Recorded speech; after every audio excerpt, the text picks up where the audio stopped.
On today's show, we'll be looking at the results of Week 3, look at the players of the week. We're going to check out the news reports for the week, including injuries, Week 4 preview, and the Just $1 segment. Enjoy the show, everybody.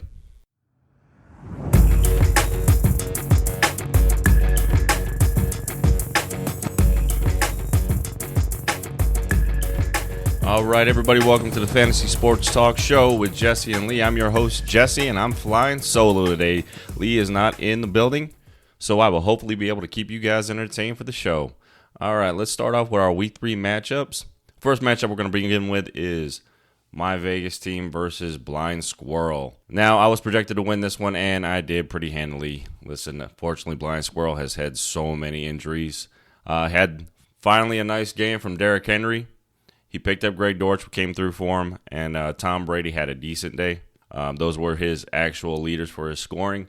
I was led by Jalen Hurts, Derek Carr, and Courtland Sutton. Yes, Courtland Sutton of the Denver Broncos. Let's ride.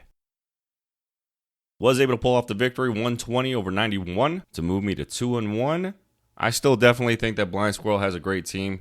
He's just got to get over that injury hump. So many people hurt. Hopefully next week he gets back onto the right path and gets his first W of the season.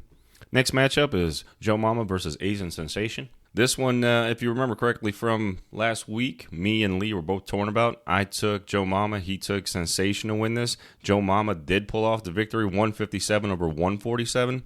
Surprising, the leaders for Joe Mama were actually his running back core, led by James Robinson and Nick Chubb. Also got some great points out of Joe Burrow. His wide receiver core did not do anything spectacular. Cooper Kupp was mediocre, for his standards, only scoring about 14 points. So, listen, when he's got that strong of a wide receiver core and he gets some big points out of his running backs, Joe Mama's going to be hard to beat this year. Sensation did get led the way by Marquise Brown, Christian McCaffrey, and Saquon Barkley. McCaffrey and Barkley have come through for him. And listen, this year has been just tough for running back scoring in general. It has been a wide receiver year to this point in the season. He can get some momentum going, and Barkley and McCaffrey can carry him going forward. The next matchup, I think, was probably the best one of the week. This was Rooks versus Foggy Toast. This one, Foggy Toast had the lead going in the Monday night by about 13 points. Rooks did have CeeDee Lamb going. And to watch Lee squirm that entire game while we were together watching it, especially the part where CeeDee Lamb drops the long touchdown pass from Cooper Rush, where you just knew that was like, wow, that's money. And it goes right through his hands. And to watch Lee's face was priceless. That was worth everything of the week. So he had to sweat it out. He ended up pulling out the victory. Rooks wins 150 over 144, but it was the most entertaining matchup of the week, I think. Rooks was led by Cordero Patterson, Mark Andrews. They had big days. CeeDee Lamb, of course, came through for him in the end. Foggy Toast was led by, again, Lamar Jackson, who was just having a stellar year. You can't go wrong with him. And surprisingly, Singletary for Buffalo comes through in a unusual way. He's catching passes left and right. He was looking like Austin Eckler out there for Buffalo. Pretty good to watch. Happy for him. He did pull out some big points, and A.J. Brown was solid again for Foggy. Going forward, I think Foggy's going to be all right. He's got some question marks coming up in the next week. But all in all, that was an entertaining matchup. Next matchup is Big Time Sean versus Boobies. Big Time Sean was favored in this matchup, but Boobies ended up pulling out the victory, getting his first W of the season, 114 over 109. Close matchup, but was able to get it through. Boobies was led by Amari Cooper, Juju Smith-Schuster, and Breece Hall. They had decent outings and got him enough to get the victory. Big Time Sean had Josh Allen going for him. He had a great day. Travis Kelce had a great day, but when your next big score is your defense, man, don't think we really have to say much about that one. So, Boobies does pull off the victory, getting his first W of the season. Congratulations, Boobies, for getting your W. Welcome to the win column. Now, let's move on to the next matchup. And before we do, let me just say, listen, guys, when you go into Sunday morning or Saturday night, listen, I get it. You're at work. You're tired. Sometimes you forget things. Before you head to bed that Saturday night, make sure you have a full roster. Just in case. Just in case you happen to oversleep. Don't wake up for the morning games. You don't want to go into your matchup short one player. We all know who I'm talking about. So the next matchup is Natan versus Funbags. Now, Funbags was favored, and he ends up winning this matchup 110 over 108 due to the fact that Team Natan decided not to start a running back. His face was priceless. He comes in thinking he's, okay, I got Garoppolo going in the Sunday night game. I'm only a few points behind. I've got this. This is solid. Don't worry about it. I'm going to make up the difference. Watching that last drive, those last two drives by the Niners where he's down maybe a point and a half, and watching him squirm, trying to get this. Garoppolo completes a pass. He's happy. He's like, yes, I got it. We're going to move down the field. I'm going to get enough points, pull out this W. And the very next pass is an interception. Now the Niners are lucky enough to get the ball back. Gives him hope once again that he's going to get the now needed 3 points to win this matchup. It's a long pass. He's excited. He thinks he's got it on lock. And we get the fumble. Denver recovers, and Natan is now behind. So now he has to make a drastic move and pick up a player from Monday night to fill his empty bench spot. Now, as we know, there's not a whole lot of running backs out there. And he has to go with the Giants' backup running back in Matt Breida. Hey, he did get on the field, Natan. He did get on the field. He gave you that whopping 1 carry, and he got himself 0.3 points. And you fell short and lose again this week. So, congratulations, Natan, for making that the most interesting game of the week as far as comedic-wise. Thank you for it so much. We thank you for that because that was hysterical. To lose in that fashion, listen, Funbags, you need to go ahead and give him a gift bag because he helped you get that victory today. You get your first W of the season. Welcome to the win column, Funbags. All right, so the players of the week for us, listen, quarterback Lamar Jackson had another huge week, scoring 44.42 points. He has just been on a tear. Through 3 weeks, he has the most fantasy points from any quarterback in NFL history. He is out to prove why he should be an MVP candidate, and he's also chasing that contract. Right now, he's proven that he's worth every penny they're going to spend on him. Surprising, a running back, James Robinson led the way with 31.1 points. And this week's leader at the wide receiver, another shocker, was Devontae Smith at 33.9. Where did Devontae Smith come from? Huge comeback, especially after that goose egg he had in week 1. I don't think anybody really realized how good this was going to be. This Eagles offense looks pretty stellar. So the week high score went to Joe Mama. Congratulations, Joe Mama. You put up a huge amount of points to get that W against Sensation. The season high score still belongs to Foggy Toast by 1.5. Right behind him is Joe Mama in second place on the season high score. And unfortunately, for the 3rd week in a row, the Toilet Bowl Award goes to Blind Squirrel, who just can't seem to catch his nut. Way to go, Scrat. All right, some news and notes for the week. Listen, let's start with Amon-Ra St. Brown. He's got an ankle injury. The team is calling, encouraging that he will play this Sunday. May want to look at this on Friday to see where he's at as far as practice-wise. Next news is if you have Mac Jones, highly unlikely to start. If he does not make the start, it will be Brian Hoyer under center for the Pats. Other big news, Zach Wilson makes his return to the field for the Jets. I don't know if this is a good thing for the Jets. Listen, he wears number 2 for a reason because he is number 2. So how is this going to affect the offense? We'll see going forward. You know it's a completely different style quarterback. Zach Wilson, more mobile, likes to run the ball. Who knows what that does for the offense? Sit you accordingly, see what you got. Anybody with Breece Hall, Michael Carter, Garrett Wilson, Conklin. Listen, you're going to have to possibly make adjustments. You don't know what this offense might look like with Zach Wilson. Jameis Winston, that's another with the back injury. He looks like he should play. Did not practice today in London. Need to pay attention to this one going forward. This is an early game. Remember, guys, we do have that London game at 6:30 in the morning. So, Team Joe Mama, you'll be awake for that one. I think you get off at work at 6, so you'll have plenty of time to watch that game before you nod off on the couch. Dak Prescott still not practicing, just had stitches removed from his surgically repaired thumb. I know he has an outside shot, wants to return as quick as possible, but there is an outside shot he may play next week, so Cooper Rush, maybe his time is coming to an end. News out of Baltimore, looks like John Harbaugh is a big fan of Justice Hill. He said he looked like he was running like a star. So, listen, anybody looking for running backs on the waiver wire, Justin Hill could be your guy. He could be involved in the offense somehow, even though with J.K. Dobbins coming back. That's going to be a few weeks. You know he's not going to have a full workload coming back right off the injury. You may want to look into Justice Hill if you really need a running back. Tua Tagovailoa, he suffered a back and ankle injury. He was limited in practice today. I don't think they believe this is going to be anything long term. With a short week and a Thursday night game this week, may want to be something you pay attention to if you have him in your starting lineup. Really watch that news reports. Other big news, Sterling Shepard tore his ACL, out for the season. He's done. I think those of us who were watching that Monday night game saw it when he went down. He kind of knew it was over. Wasn't really doing much. I think he was almost jogging down the field in a route. And, yep, ACL gave way for him. Big news today. Looks like Keenan Allen will play this week. So, Blind Squirrel, I know you have Keenan Allen. You've been waiting for these guys to get back from your injury. You got back one, it looks like.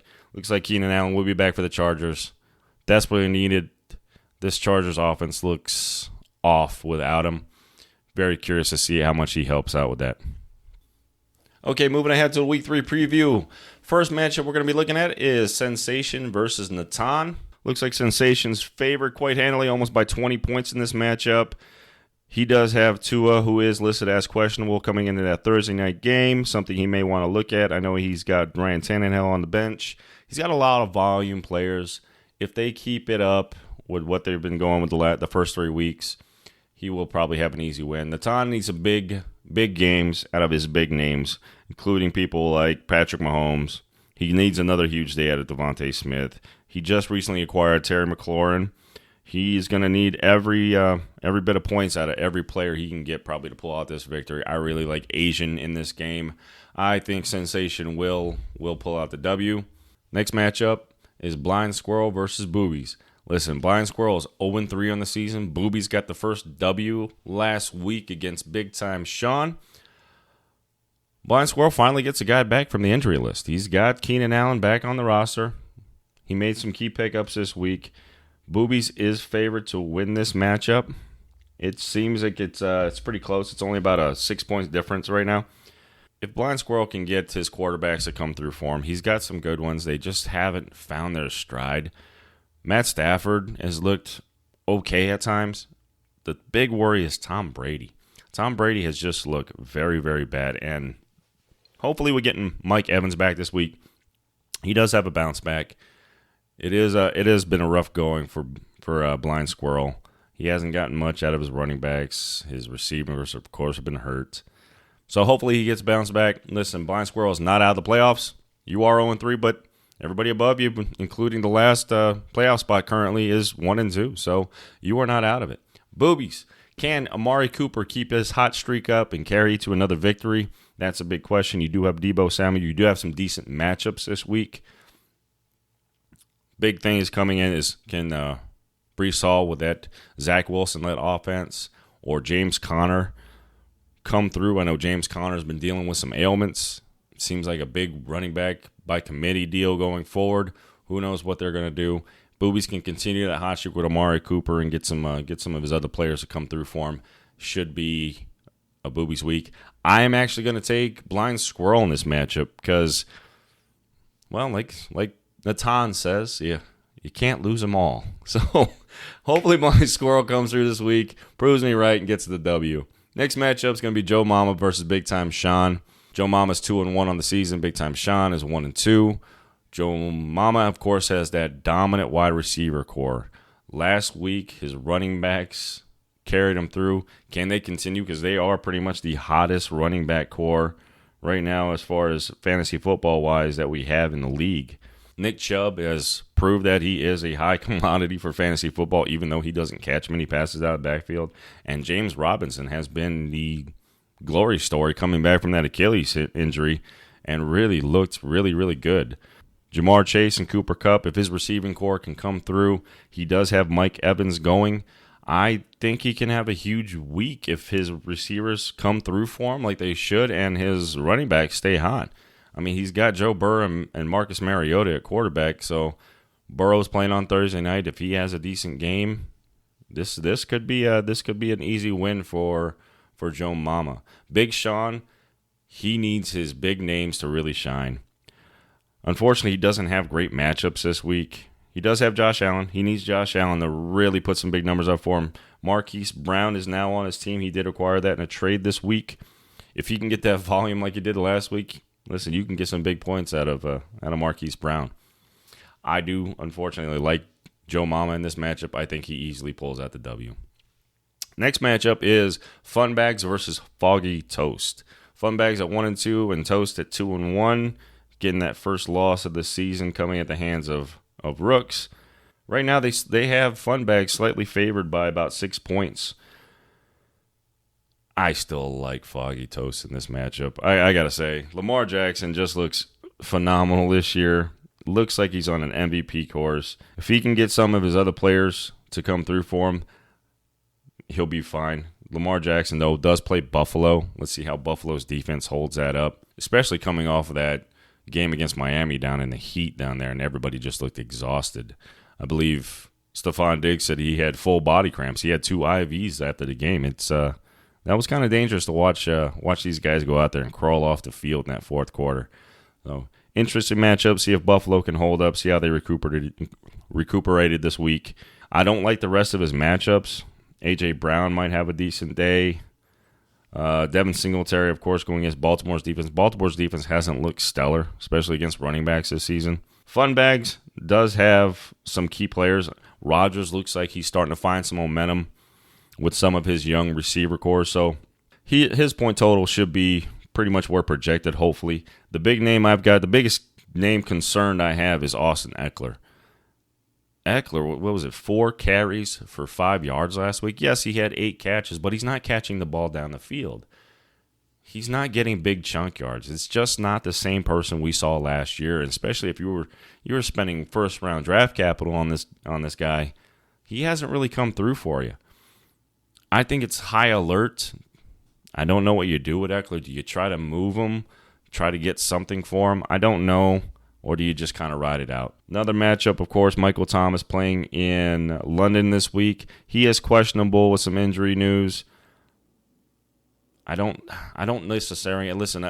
Playing fantasy football, I've never really liked the London games as far as fantasy wise. They don't seem like those players do very well, especially with the time difference, travel overseas, playing a game. It's never really worked out fantasy wise. We'll see, hopefully. I think last year, the biggest one last year that came out of the London games was Kyle Pitts finally had his one and only touchdown of the season. I think that was the only thing that really went well in last year's London game. We'll see what happens this year. Final matchup for the week is the big one. And it stinks that Lee is not in studio for this, but it's my team, the In Jefferson We Trust, versus the Rooks team. Lee is 3-0. I know he would be talking massive amounts of smack. This is going to be an interesting matchup. Biggest thing going forward for me is Justin Jefferson. What is the deal the last 2 weeks? My God, give me some volume here, man. Come on, I need some help. You were my first overall pick, and you're letting me down. You had a great week 1, and then 2 and 3, you just got shut down. Listen, week 2, I don't blame you a whole lot. A lot of errant passes. You had the volume targets. Kirk Cousins, who doesn't usually perform well in primetime games, didn't have a great game. So we'll see what happens going forward. Things that concern me with Rook's team is he's got a lot of guys that have high ceilings, and man, that worries me because they've got great matchups this week. Jonathan Taylor has Tennessee. Stephon Diggs is playing Baltimore.